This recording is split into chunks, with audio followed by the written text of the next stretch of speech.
आदरणीय अध्यक्ष महोदय, मैं आपको धन्यवाद देना चाहती हूं कि इस महत्वपूर्ण मुद्दे पर आपने मुझे बोलने का मौका दिया। ये अलग बात है कि सत्ता पक्ष के लोग सब मेरे बोलने से पहले ही भाग गए। आइए आइए, आपको देख के मैं खुश थी कि आप वापस आ गए।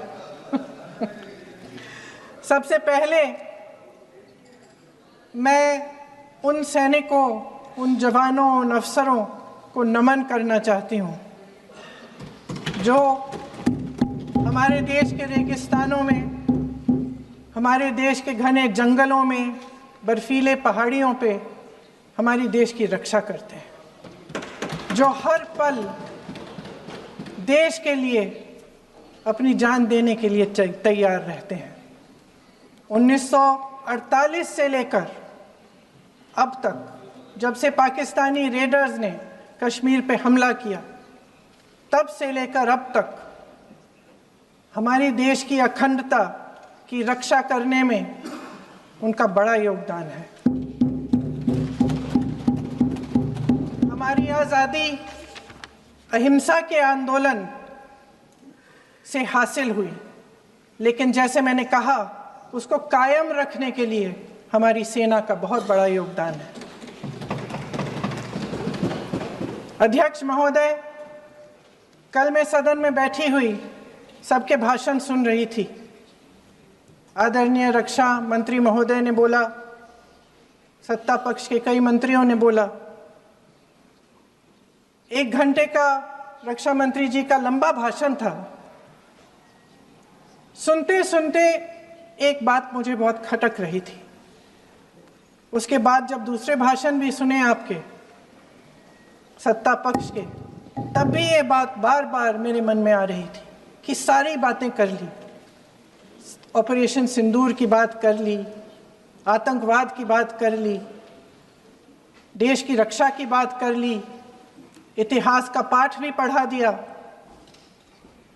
लेकिन एक बात छूट गई। उस दिन 22 अप्रैल 2025 को जब 26 देशवासियों को अपने परिवार के सदस्यों के सामने खुलेआम मारा गया, तो ये हमला कैसे हुआ, क्यों हुआ?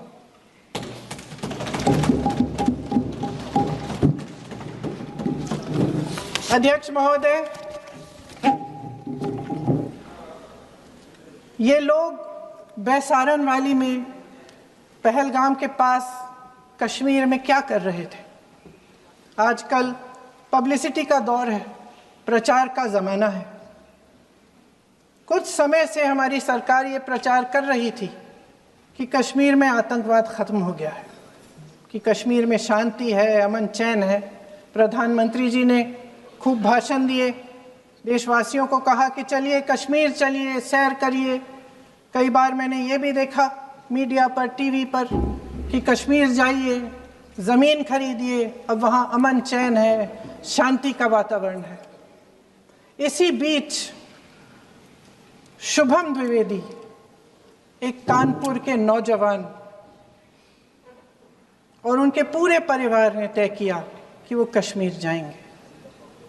शुभम द्विवेदी की 6 महीने पहले शादी हुई थी। उसकी पत्नी ने कहा कि उनके बीच एक ऐसा रिश्ता था, प्रेम और दोस्ती का ऐसा रिश्ता था कि वो एक दूसरे को बच्चों की तरह हंसाते थे। सोशल मीडिया पर एक वीडियो भी जारी है जिसमें पूरा परिवार एक साथ बैठा हुआ ताश खेल रहा है और ऐसे हंस रहे हैं, ऐसे हंस रहे हैं कि उस वीडियो को देख के किसी का भी दिल टूट जाए कि इस परिवार को इस तरह से उजड़ने क्यों दिया हमने। 22 अप्रैल 2025 को बैसारन वैली में मौसम का मिजाज अच्छा था। जैसे हर रोज़ लगातार 1000 से 1500 लोग वहाँ पहुँचते थे, उसी तरह से उस दिन भी तमाम पर्यटक वहाँ पहुँचे। वहाँ का रास्ता आसान नहीं है अध्यक्ष महोदय जी, जंगल से जाना पड़ता है, पहाड़ों के बीच जाना पड़ता है, घोड़े से जाना पड़ता है। ये परिवार वहाँ पहुँचे, मौसम सुहाना था, उनके बच्चे ट्रैम्पोलिन पे खेल रहे थे, कोई जिपलाइन कर रहा था, कोई चाय पी रहा था, तो कोई कश्मीर की सुंदर वादियों की ठंडी हवा का मज़ा ले रहा था। शुभम अपनी पत्नी के साथ एक स्टॉल पे खड़े थे। तभी अचानक 4 आतंकवादी जंगल में से निकलते हैं और शुभम को वहीं अपनी पत्नी के सामने मार डालते हैं। उसके बाद वे वहाँ से पूरे वैली में 1 घंटे के लिए लोगों को चुन चुन कर मारते हैं। किसी के पति को अपनी पत्नी के आंखों के सामने, किसी के पिता को अपने बेटे के सामने, चुन चुन कर 26 लोगों को मार डालते हैं।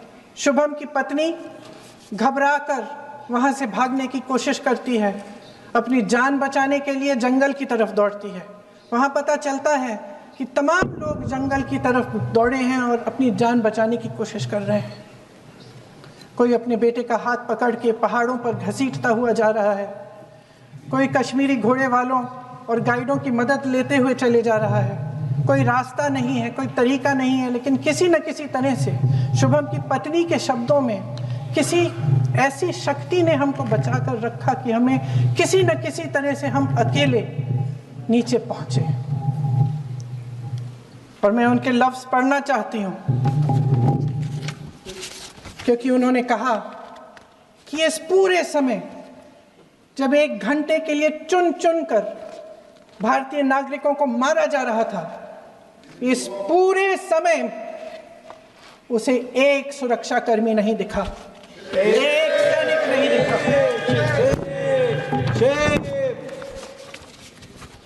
शुभम की पत्नी ने कहा, कोट, मैंने अपनी दुनिया को खत्म होते हुए देखा। अपनी आंखों के सामने एक सिक्योरिटी गार्ड नहीं था। मैं ये कह सकती हूं कि देश ने, सरकार ने हमें वहां पे अनाथ छोड़ दिया था।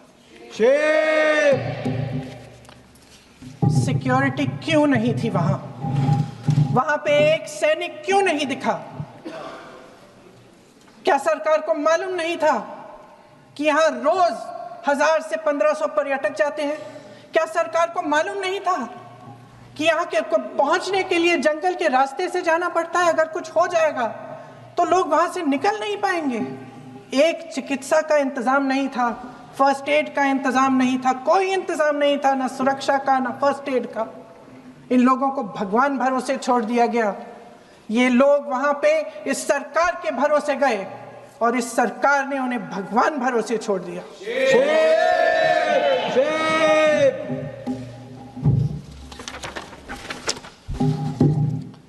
मैं पूछना चाहती हूँ, ये किसकी जिम्मेदारी थी? इस देश के नागरिकों की सुरक्षा की जिम्मेदारी किसकी है? क्या इस देश के प्रधानमंत्री की नहीं है? क्या इस देश के गृह मंत्री की नहीं है? क्या इस देश के रक्षा मंत्री की नहीं है? क्या एनएसए की नहीं है? अध्यक्ष महोदय, पहलगाम हमले से सिर्फ 2 हफ्ते पहले हमारे गृह मंत्री महोदय जी कश्मीर गए थे। किस लिए गए थे? जो सुरक्षा की व्यवस्था है इसको देखने के लिए गए थे, इसको रिव्यू करने के लिए गए थे। और उन्होंने वहां कहा कि आतंकवाद पर विजय प्राप्त हुई है। ये 2 हफ्ते पहले है। 3 महीने बाद JNK के गवर्नर साहब एक आम इंटरव्यू में ऐसे ही चलते चलते कह देते हैं कि हाँ, बैसारन वैली में बहुत लापरवाही हुई और इसके लिए मैं जिम्मेदारी लेता हूँ।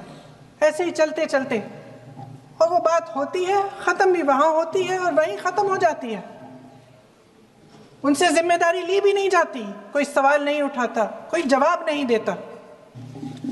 अध्यक्ष महोदय, उस हमले की जिम्मेदारी एक आतंकवादी गुट जिसका नाम TRF है थोड़े दिनों बाद लेती है। कौन है ये TRF? 2019 में ये गुट बना। 2020 में इसने कश्मीर में आतंकवाद का काम शुरू कर दिया और 2020 अप्रैल 2020 से लेकर 22 अप्रैल 2025 तक इन्होंने 25 आतंकवादी हमले किए। गृह मंत्री महोदय ने जब यूपीए सरकार के समय के आतंकवादी हमले गिने तो लगभग 25 गिनवाए थे अभी अपने भाषण में। इस गुट ने कश्मीर में 25 हमले 2020 और 2025 के अंदर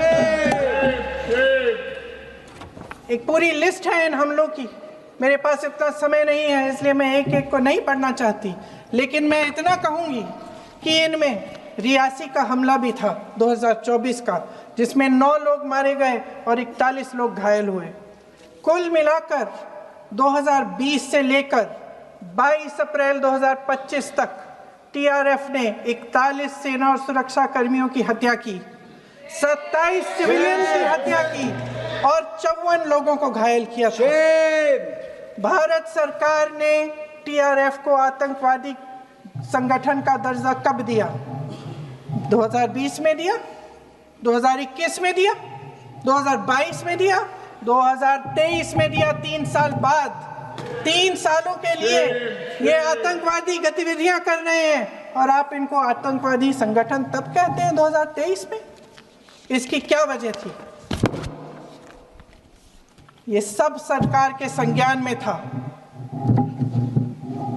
और आप मुझे बताना चाहते हैं, सत्ता पक्ष के नेता बताना चाहते हैं कि ये सब आपके संज्ञान में था, लेकिन कोई भी एक ऐसी एजेंसी नहीं है हमारी सरकार की जिसको पता चला कि ऐसा हमला, ऐसा भयानक हमला होने जा रहा है हमारे देश में, कि पाकिस्तान में बैठे हुए इस हमले की योजना बन रही है कि हम भारत जाके हैवानियत करेंगे, 26 लोगों को मार डालेंगे और हमें पता ही नहीं है। क्या ये हमारी एजेंसियों की विफलता है कि नहीं है? ये बहुत बड़ी विफलता है, एक बहुत बड़ी विफलता है। जानते थे कि ये गुट है, जानते थे कि 5 सालों से ये आतंकवादी हमले कर रहा है, अध्यापकों को मारा, आर्मी के बड़े बड़े अफसरों को मारा, आम जनता को मार डाला, पुलिस वालों को मार डाला, और आप इन पे निगरानी नहीं रख रहे थे। और ये जो एजेंसियां हैं इनकी जिम्मेदारी कौन लेगा? क्या IB चीफ ने अपना इस्तीफा दिया? क्या किसी ने इस्तीफा दिया? गृह मंत्री जी के कार्य क्षेत्र में आता है इंटेलिजेंस ब्यूरो। क्या गृह मंत्री जी ने इस्तीफा दिया?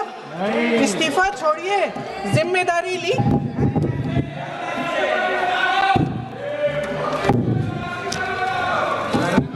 साहब देखिए, इतिहास की बात आप करिए, मैं वर्तमान की बात करना चाहती हूँ। आपको तो एक बहाना चाहिए, आपको तो एक बहाना चाहिए।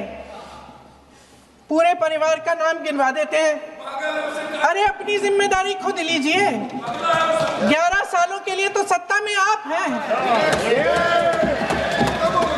अभी नेहरू को छोड़ नहीं रहा। कल माननीय गौरव गोगोई जी ने अपने भाषण में पूछा गृह मंत्री जी से, क्या आपकी जिम्मेदारी नहीं थी? मैं देख रही थी। राजनाथ जी, रक्षा मंत्री जी यूं यूं अपना सर हिला रहे थे, कुछ बोले नहीं। अंदर से ये महसूस हुआ होगा कि यहाँ कुछ जिम्मेदारी थी, लेकिन माननीय गृह मंत्री महोदय जी हंस रहे थे, वे हंस रहे थे।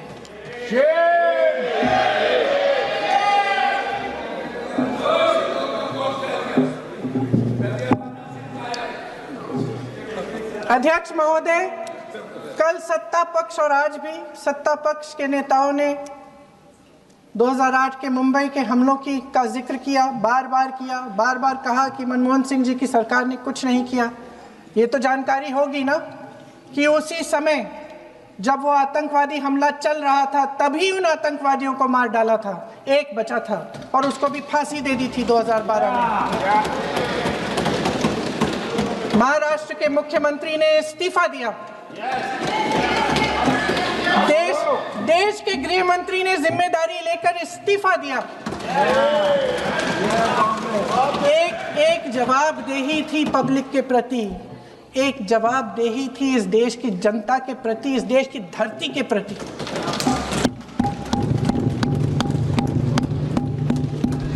राजनाथ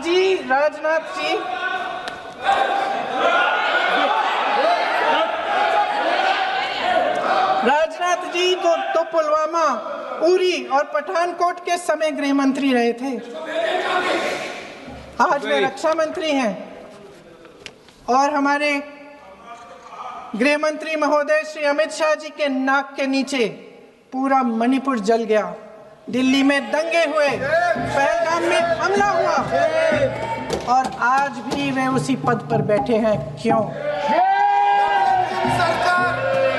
अध्यक्ष महोदय, बमबारी से अखबारों के हेडलाइन बनते हैं, मगर कहानी सुरक्षा में की चूक में भी है। आज देश खोखले भाषण नहीं सुनना चाहता, देश जवाब चाहता है, तसल्ली चाहता है कि सच उससे छिपाया नहीं जाएगा। देश जानना चाहता है कि उस दिन अप्रैल 22, 2025 को क्या हुआ और क्यों हुआ। आप तो खुद अपनी पीठ थपथपाने में लगे रहते हैं। सेना, देश, संसद से सच छुपाते हैं। ऑपरेशन सिंदूर जब शुरू हुआ, हम सब ने समर्थन किया, सब एकजुट होकर खड़े हो गए इस देश के लिए। दोबारा होगा, दोबारा खड़े हो जाएंगे। अगर हमारे देश पे हमला होता है तो यहाँ इस सदन में किसी भी पार्टी का हो, कोई भी हो, सब आपका समर्थन करेंगे। और हमें अपनी सेना पर गर्व है कि उन्होंने इस बार भी दृढ़ता से लड़ाई लड़ी, धैर्य से लड़ाई लड़ी, वीरता से लड़ाई लड़ी। लेकिन इस ऑपरेशन का सिंदूर का क्रेडिट, उसका श्रेय तो हमारे प्रधानमंत्री जी चाहते हैं। सही भी है, ठीक है, सही है, श्रेय ले। ओलंपिक्स में हमारा मेडल आता है, उसका भी श्रेय लेते हैं।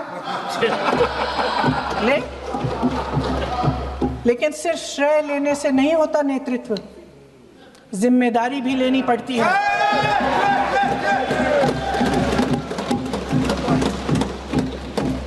देश के इतिहास में ये पहली बार हुआ, देश के इतिहास में ये पहली बार हुआ कि जंग होते होते ही रुक गई है जी। और इस रुकावट का ऐलान हमारी सरकार, हमारी सेना नहीं करती, अमेरिका के प्रेसिडेंट करते हैं, अमेरिका के राष्ट्रपति करते हैं। ये हमारे प्रधानमंत्री महोदय की गैर जिम्मेदारी का सबसे बड़ा प्रतीक है।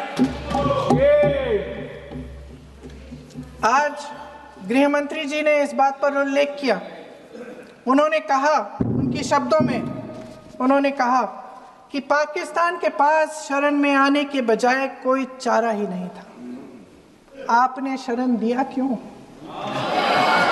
वो आते हैं आपके देश के अंदर, लोगों को मार डालते हैं और आप उनको शरण दे रहे हैं। क्यों दिया शरण? इसका जवाब क्यों नहीं दिया है एक भी भाषण में? जैसे ये बात उठी, शरण की बात की, हमारे गृह मंत्री जी ने इतिहास में चले गए। नेहरू ने क्या किया, इंदिरा गांधी ने क्या किया, यहां तक कि मेरी मां के आंसुओं तक चले गए। लेकिन इस सवाल का जवाब नहीं दिया कि ये सीज फायर हुआ क्यों, ये जंग रुका क्यों, और तब क्यों रुका जब दुश्मन के पास कोई चारा नहीं था हमारी श्रेय में आने के बजाय। क्यों रुका ये जंग? इसका जवाब नहीं दिया। धन्यवाद। आप देंगे?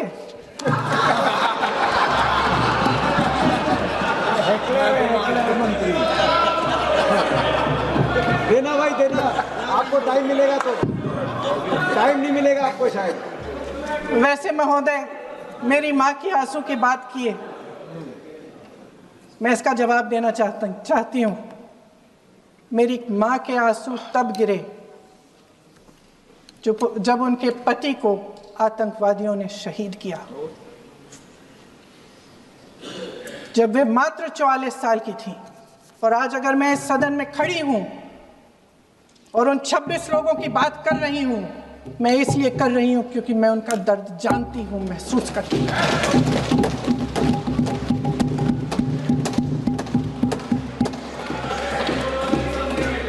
अध्यक्ष महोदय, मैंने कहा कि देश का नेतृत्व सिर्फ उपलब्धियों का श्रेय लेने से मजबूत नहीं होता। सफलता और विफलता दोनों की जिम्मेदारी लेने से बुलंद होता है। ये सोने का ताज नहीं है, कांटों का ताज है। अध्यक्ष महोदय, जब सरकार झूठी और कायर हो तो वे बहादुर से बहादुर सेना के साहस और पराक्रम को भी कमजोर कर देती है। देश को प्रतिशोध के साथ साथ सबके प्राणों की रक्षा का प्रण चाहिए। सेना की शक्ति के साथ सरकार की सच्चाई भी चाहिए। महान देशभक्त शहीद इंदिरा गांधी जी, जिन्होंने सफल कूटनीति के बल पर अमेरिका के राष्ट्रपति निक्सन का मुकाबला करके पाकिस्तान का विभाजन करवाया, बांग्लादेश बनाया, 1 लाख पाकिस्तानी सैनिकों को आत्मसमर्पण करने पर मजबूर किया, उन्होंने कभी इसका श्रेय लेने की कोशिश नहीं की। ऑपरेशन सिंदूर का मकसद अगर पाकिस्तान को सबक सिखाना था तो शायद ये मकसद अभी अधूरा है, क्योंकि हमारी कूटनीति विफल रही है। इसका प्रमाण यही है कि ऑपरेशन सिंदूर के बाद एक पाकिस्तानी जनरल, जिसके हाथ खून से रंगे थे, अमेरिका के राष्ट्रपति के साथ बैठकर लंच खा रहे थे। अगर ऑपरेशन सिंदूर का मकसद आतंकवाद को खत्म करने का था तो पाकिस्तान को संयुक्त राष्ट्र के आतंकवाद विरोधी समिति का अध्यक्ष चुने जाने से इस मकसद को धक्का लगा है। इसकी जिम्मेदारी कौन लेगा? क्या हमारे प्रधानमंत्री लेंगे? क्या उनमें ये हिम्मत है? नहीं है। अगर इस ऑपरेशन के दौरान हमारे जहाजों का नुकसान नहीं हुआ तो सदन में इसे साफ साफ कहने से क्या डर है? क्यों नहीं कहा है? कल भी रक्षा मंत्री जी ने कहा कि हमारे इंफ्रास्ट्रक्चर का नुकसान नहीं हुआ, तो जहाजों के बारे में भी बता दें, साफ साफ बता दें, क्या हर्ज है? सच्चाई तो है। सवालों से बचने के लिए ये सरकार हमेशा प्रयास करती है। इसकी राजनीतिक कायरता बेमिसाल है। देशवासियों के प्रति जवाबदेही का एहसास ही नहीं है। सच्चाई ये है कि इनके दिल में जनता के लिए कोई जगह नहीं है। सब राजनीति है, सब पीआर है, सब प्रचार है, सब पब्लिसिटी है। देश की जनता के लिए आपके हृदय में कुछ नहीं रहा। बहुत समय हो गया है आप इस प्रचार में ही लिप्त हैं, जनता को देख नहीं पा रहे हैं। जी माननीय, जो पहलगाम में हुआ, खत्म करती हूँ, जो पहलगाम में हुआ उससे हर एक देशवासी के दिल पे चोट पहुंची है। हिमांशी नारवाल की गुहार ने हम सबको शर्मिंदा किया है। इसीलिए मैं आज यहाँ खड़े हुए एक आखिरी बात करना चाहती हूँ।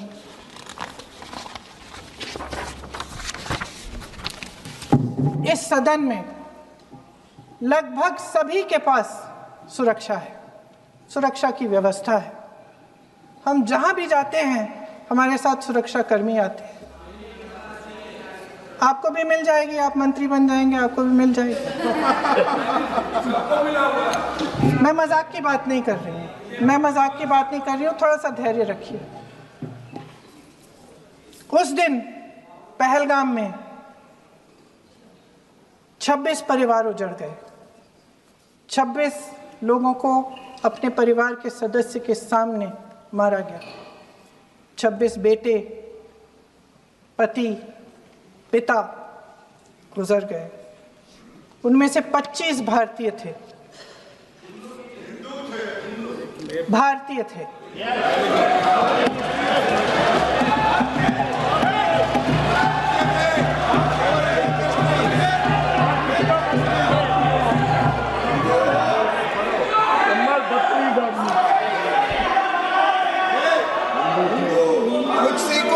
जितने भी लोग बैसारन वैली में थे और जो 25 भारतीय मारे गए, उनके लिए कोई सुरक्षा नहीं थी।